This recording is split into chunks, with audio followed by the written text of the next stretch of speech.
D'un côté, un magasin de musique, de l'autre, une boutique de jeux vidéo. À première vue, rien d'essentiel à la vente dans ces deux enseignes. Pourtant, ce gérant a eu l'autorisation d'ouvrir sa boutique où il propose aussi des produits informatiques. J'ai des souris gaming, je dois avoir du clavier aussi. Mais depuis une semaine, les clients se font rares. De quoi entretenir l'incompréhension chez ce jeune commerçant. On ne comprend pas ce qu'on doit faire, si on doit ouvrir, si on doit fermer, si on ferme, est-ce qu'on va avoir des aides, si on ouvre, est-ce que ça va être suffisant? Visiblement non, parce qu'on n'a personne. Nous, on a vraiment pas le choix en fait. On est vraiment considéré comme un magasin d'informatique, parce que le jeu vidéo est une sous-catégorie, mais c'est vrai que notre activité principale, c'est loin d'être l'informatique. Vendre de l'informatique pour pouvoir rester ouvert.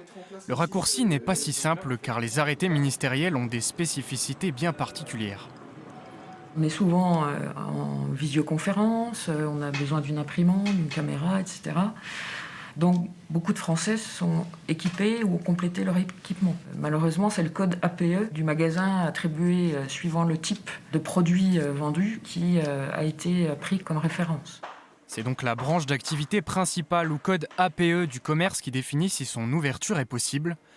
Une clause injuste pour ce gérant d'un magasin de musique, contraint lui de fermer ses portes. La plupart de notre matériel est USB, fonctionne à partir d'ordinateurs. Tout ce que vous voyez ici, ce sont des cartes son, ce sont des tables de mixage, ce sont des ordinateurs. Nous avons fait donc la demande au niveau de la mairie pour avoir le droit d'ouvrir et certitude d'être de notre bon droit. À ce moment-là, vous nous appelez et on convient soit d'une livraison directement chez vous, soit en click and collect.